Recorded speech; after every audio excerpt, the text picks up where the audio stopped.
Hey folks, this is Rhykker, and we got a big info dump about Diablo 4's upcoming expansion at Gamescom this week. But we also spotted some stuff in the gameplay footage that leads me to believe that we're getting rune words. We'll talk about that and all the Diablo 4 news of this week in this video, including how some players are upset about the new forced multiplayer dungeon and why I think their complaints are legitimate. We'll also talk about some other highlights from Gamescom this week. It's been a big week for video games. But before we move on, a word from this video's sponsor, Boot.dev, who we've spoken about before. If you're interested in learning programming, either as a hobby or as a profession, check this out. Boot.dev has gamified learning to code. They've literally built an online programming course into a programming RPG. You gain experience, you complete quests, you level up, you earn achievements, and you can rank on a global leaderboard as well. The folks at Boot.dev believe that the best way to learn to code is to ensure you're never bored. With this program, you'll learn the programming languages Python and Go at your own pace. You're going to learn back-end web development from start to finish in a way that feels like you're playing an RPG. And it's designed to get you to write a ton of code, since they believe that practice is the most effective way to learn coding. And if you're ever having trouble with something, they have an AI bear wizard named Boots who can walk you through any issues. It'll ask you questions to help you understand rather than just give you the answer. But if you want a more human approach, Boot.dev also has an active Discord community where helpful folks are around to lend assistance. And if you're ever completely stuck, or you just want to see how the instructor wrote their code, there are solutions available for every challenge on the site. So, click the link in the description box and use my code Rhykker to get 25% off your first payment for Boot.dev. That's 25% off your first month or your first year, depending on which subscription you choose. Alright, let's get into the Diablo 4 news. Next week, we'll be having a campfire chat August 29th at 11 a.m. Pacific. It'll cover the patch 2.0 public test realm, and I believe it should also talk about some of the expansion info revealed at Gamescom. And the community team confirmed that there will be no expansion content on the PTR itself, that it's testing Season 6, which again launches with Vessel of Hatred on October 8th. So we're not going to have on the PTR the Spiritborn, we're not going to have the raid, the co-op dungeon, we're not going to have mercenaries. I bet the purpose of the PTR is going to be to just test the new progression. Again, at Gamescom, the devs said that what Season 4 did for itemization, Loot Reborn, Season 6 will do for progression. So I fully expect that level 60 will be the new max level, as we theorized in our past few videos, with some number of Paragon levels to get thereafter, be it 200 or whatever.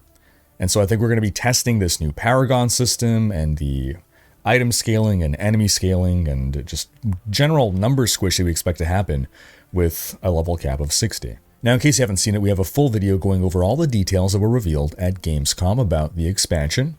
Overall, things are looking great. Lots of content coming. So do check out those videos for the full details. But to briefly go over some of the highlights, we're getting a group finder. That's big by itself, a sorely needed social feature. Then some details that some people may have missed. We're getting a number of quality of life features, including the ability to auto-pin quests now, audio navigation assistance, and we're also getting HUD compasses to point us the right way, which is supposed to be very helpful in this new co-op dungeon. We also know that the expansion will be making changes to the Paragon boards, along with giving us legendary Paragon glyphs.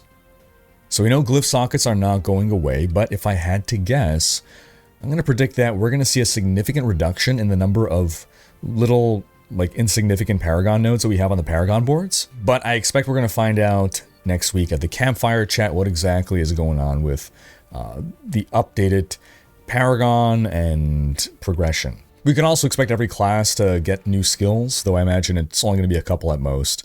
Some small changes to the skill trees probably, but nothing hugely significant, I'm guessing. Now, of course, one of the new major features is mercenaries. Yes, we are getting our Wahid and Emilio, Rahir and Subo.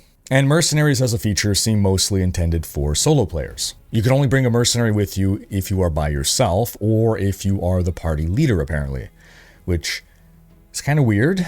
The party part, why just the party leader? If mercenaries are powerful, then the party leader gets a power spike over everyone else. And if they're not powerful, then, well, they're just useless. Now, we do know that you can pick one main mercenary and then one reinforcement mercenary. So everyone can use the reinforcement mercenary at all times, even in group play. It's not having the mercenary with you at all times. He just comes in and pops a certain skill under a specific condition and then will disappear from the battlefield. So for instance, maybe you set the condition that when you are stunned, your mercenary comes in and activates his shield skill. So it seems for group play, everyone will have access to the reinforce option and won't have the actual mercenary with them, again, apart from the party leader. Now, mercenaries were super important in Diablo 2. Everyone had a mercenary with them, even in party play, and many builds actually relied on the auras that mercenaries would provide in order to have their builds function with their specific gear. But then, throughout most of Diablo 3, mercenaries were almost useless until their rework late in D3's life, when they became important parts of solo builds, and in D3 you can only use mercenaries in solo play. Thanks to Diablo 3's Armory, a feature that, for those who don't know, it's a feature that lets you save and easily swap builds.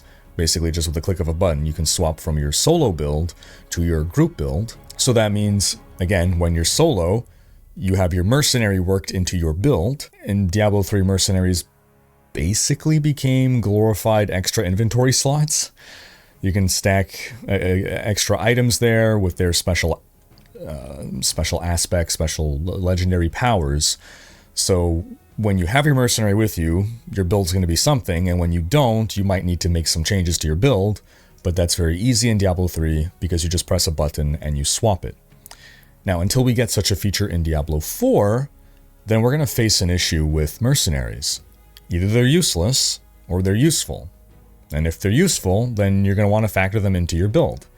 And if they are factored into your build, then you need to change your build when the mercenary is not with you. The pressure to get an armory in D4 is mounting with every passing season. The devs know it, in fairness, and I just hope that they're able to deliver an armory sooner rather than later. Then another new feature in the expansion is the Dark Citadel. That is the thing that we call the raid or the co-op dungeon. It's basically a 4-man raid with a 2-player minimum, and it's apparently going to require teamwork and coordination to get through the mechanics. The blog post describes the Dark Citadel as the ultimate co-op dungeon and says that the Dark Citadel holds 3 separate wings, each with their own secrets to unlock and demonic plans to unravel. Brute force will only let you venture so far. The cooperation of your allies is the key to besting each wing before finally facing off against the final boss. Besting these complex bosses and intricate wings will require the efforts of your entire party. Each wing can be taken down as a group, and can be done in multiple visits if you require respite during this grand task. Communication with your allies will be key within the walls of the Citadel, and a new marker system will be available to help indicate your next intended move. Now, this sounds a lot like what Lost Ark has, and if the mechanics are like Lost Ark, which I only played at launch, so I don't know if things have changed since then, but I remember going through those mechanics, or trying to go through those mechanics with random groups. And it was miserable. Every time, someone in the group didn't know the mechanic, and we'd be furiously typing at them, go stand over there. And we would fail the run, and we'd have to start over, and it was just frustrating. Now, doing these runs with an organized group, people you know, you're on comms with, that you can try again and get better and practice, that's an awesome experience.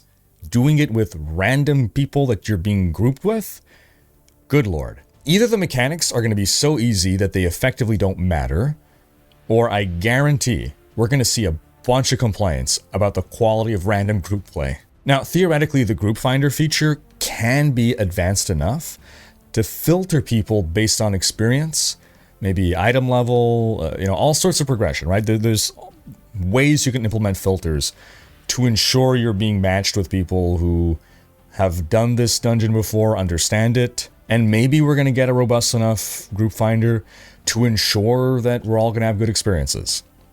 We'll see. But I do know that a good portion of players are currently unhappy about there being some content added to the game that they cannot solo. And I believe they're justified in their feelings. The game didn't launch like this. D4 has existed for over a year as a game in which you could play as a solo player. And now they're changing things up and adding a forced group activity. And I know you can argue, well, world bosses and overworld events, these are all forced group activities.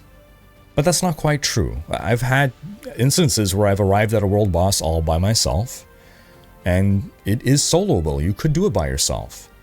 And there's a difference between other people ambiently being there and helping versus other people being in your party and requiring coordination and communication with those people in an activity that can fail because of either yourself or your party making some mistake and part of following the plan. Some people don't have friends to play with and don't want to get yelled at by toxic gamers and random groups. Now, is this the end of the world?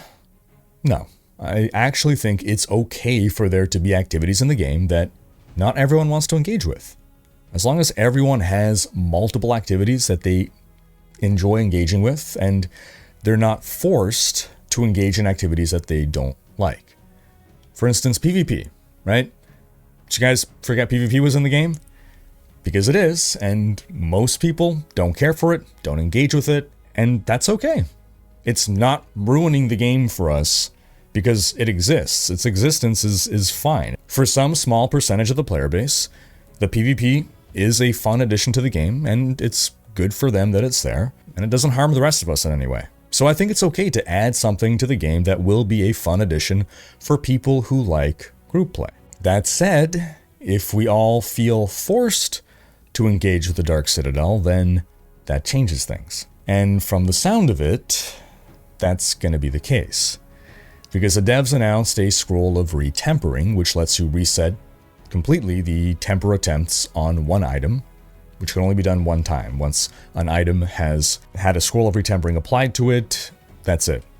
Cannot have another one applied in the future. Now, these scrolls are confirmed to have a small chance to drop in the world, but otherwise, it sounds like you can earn one of these per week from the Dark Citadel. So, you have tempering, which is a big pain point right now in the community for a lot of people, and the solution to tempering is deterministically locked behind a group activity. Now, it's good that it is only a once a week thing, right? This means that people who really don't want to do this only have to do it once per week, but that's still being forced to do something you don't like. Now, I should clarify here, I think the Dark Citadel is a cool idea. I think having mechanics that require teamwork and coordination, if done well, can be really interesting. And I'm a streamer. I'm going to have no issue ever putting together a party that can be organized and have communication. So this isn't me QQing for myself. I will not be negatively impacted by this in any way.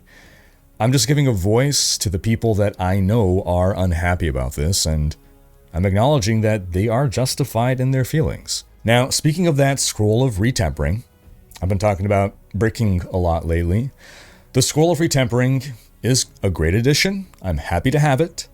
It's not my preferred solution, and I don't think it fixes the fundamental underlying issues with bricking, which can be summed up basically with the phrase, losses loom larger than gains. In other words, for most people, it feels worse to lose $50 than it is to gain $50. Bricking an item feels worse than landing the right tempers feels good. When you get the right tempers, it's more of a feeling of relief than of joy. So the tempering system produces negative emotions more than positive emotions. The bricking parts specifically. Tempering as a whole is a great addition to the game. Obviously, the tempered affixes are super cool. But the bricking part is problematic, and the scroll of retempering doesn't change that. It helps, and I'll take it if that's all we can get, but it doesn't actually fix the problem. Then there were some other extra little tidbits that we can glean from the Gamescom presentations of Diablo. Things that were not made explicit, but that we can read into based on the videos. For instance, in the footage, we see a helm with 2 sockets in it. Now, why would they start allowing helms to roll with 2 sockets? Because I certainly doubt it's to jam more gems into there, since gems are not particularly interesting right now. Well, we can just get, another ruby in there for more life? No, I don't think so. I suspect we're getting more sockets because we're getting rune words. We know the devs have been working on rune words in the past, some other iteration of them.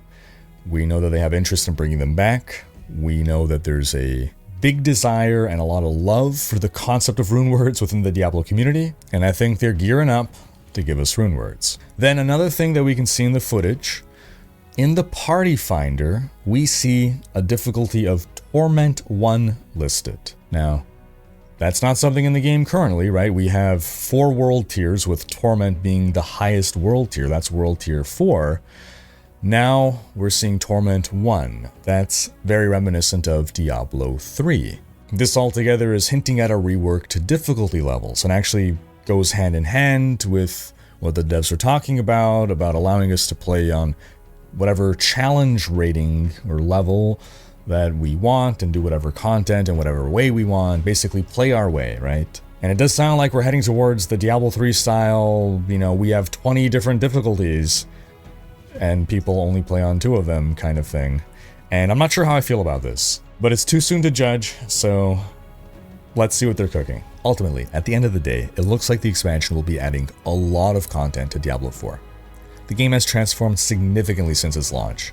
Pretty much everyone who stopped playing early on and has recently returned has been pleasantly surprised by the transformation. Season 4 was the big turnaround, and Season 5 is just a continued improvement over that. With the expansion and all the content that it's bringing, no one's going to be able to say that there's nothing to do in D4, not enough endgame, all that stuff. We all knew it would just take some time for them to build up more content, and that content is just going to keep coming. Also, those who've pre-ordered Vessel of Hatred got a nice surprise this week. Some demonic free wings as a back cosmetic appeared in your wardrobe. If you already pre-purchased, you get these automatically, otherwise pre-purchasing now will get you those wings. The devs also stealth dropped this week 4 new dye options in the wardrobe.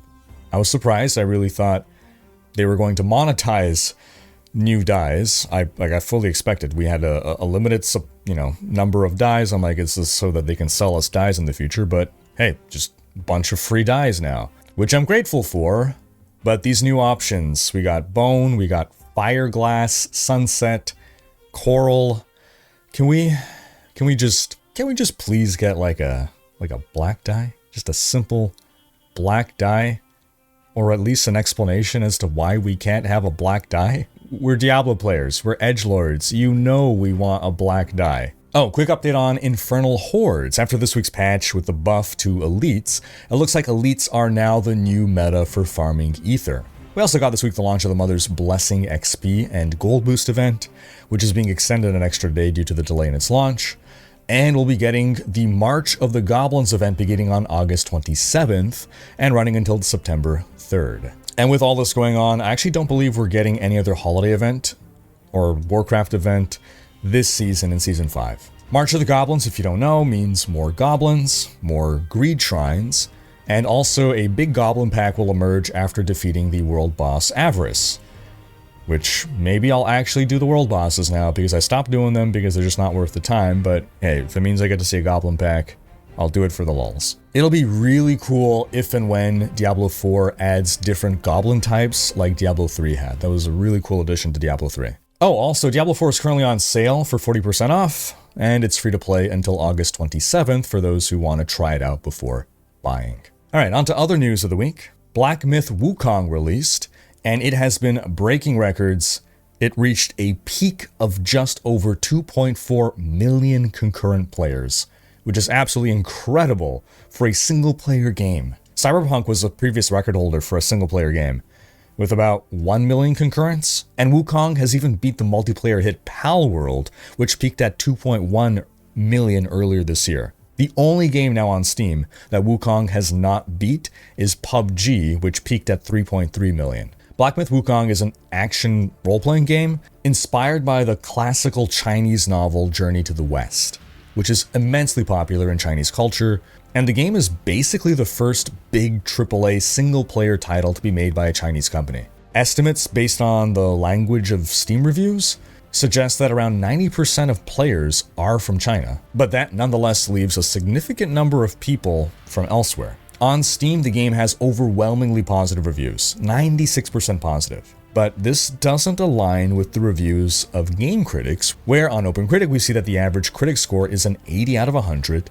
with only 71% of the critics recommending the game. Multiple outlets reported a variety of technical issues. Game seems rough around the edges a bit, but overall, outside of that, seems solid. So I imagine after a patch or two, this game will be in a great place. You also see some criticism about a lack of inclusion and diversity, which is weird because how much inclusion and diversity do you expect to see in a 16th century Chinese setting? But apparently, the original story, Journey to the West, does have some major female characters, and these characters are not included in the game for whatever reason, so maybe there is something to those complaints? I don't know. Whatever the case, I do hope overall Wukong's success encourages China to develop more AAA single-player games, since their focus, even more so than Western devs, is on multiplayer and gacha games with more aggressive monetization models. Outside of that, we got a lot of other gaming news this week, lots of trailers thanks to Gamescom. In some Final Fantasy news, we got the PC release trailer. The game will come to PC on September 17th at a price tag of $50, and a free demo is currently available. The full game is going to weigh in at 170 gigs, so clear out your SSDs. The game director Hiroshi Takei also said that it's likely that in the future they'll release new games on PC on day one, rather than have a staggered release. Because apparently Square Enix doesn't get anything out of delaying its release, is what he said. In other words, exclusivity has not been profitable for them, so big win for PC gamers. And speaking of PC releases, the publisher of Stellar Blade has recently told investors that they are preparing to release the PS5 exclusive game on PC in the near future. One of the more surprising trailers for me at Gamescom was the Borderlands 4 reveal. I had no idea until the very end reveal that it was a Borderlands trailer. The game is still a whiles away. They just said 2025 as a release, and I imagine that they timed this to reveal now, hoping that there would be hype from the movie, thinking they could ride a hype wave, not realizing that the movie would end up being an unmitigated disaster, getting a 10% critic score and 53% audience score on Rotten Tomatoes. I know Borderlands 3 wasn't as beloved as the other two, but here's to hoping that 4 is a return to form. We also got this week a gameplay reveal trailer for Civilization 7. It's looking pretty good and will release on February 25th. We also got a reveal trailer for Heroes of Might and Magic Olden Era, which will be a return to the classic turn-based strategy series. It'll come to Steam Early Access and explore a non-linear campaign, plus randomly generated scenarios, with co-op and multiplayer, and user-generated content via an in-game map and campaign editor. I always love this kind of modding. We also got a teaser trailer for Mafia: The Old Country, which is coming in 2025. It's the 4th game in the Mafia series, and the devs will share more details in December. They actually got authentic Sicilian voice acting for this one. Sicilian is a dialect of Italian because Italy isn't that old of a country and all the regions basically had their own dialects. La mia nonna era siciliana, ma non mi ha mai insegnato il dialetto. Gli altri nonni erano capobassano. Ciao, i miei paesani italiani. We also got a gameplay teaser video for Kingdom Come Deliverance 2, which is looking beautiful. The first game was really immersive, and I can see just getting lost in this world for hours. It releases on February 11th. And lastly, my most exciting announcement from Gamescom, Path of Exile 2 Early Access begins November 15th. And that's going to wrap up this week's video, but do be sure to check out last week's video in which we discuss the biggest problem that remains in Diablo 4. Thanks for watching. Special thanks to my supporters. If you enjoyed this video, give it a thumbs up, and subscribe to join Rhykkers Raiders for more gaming content.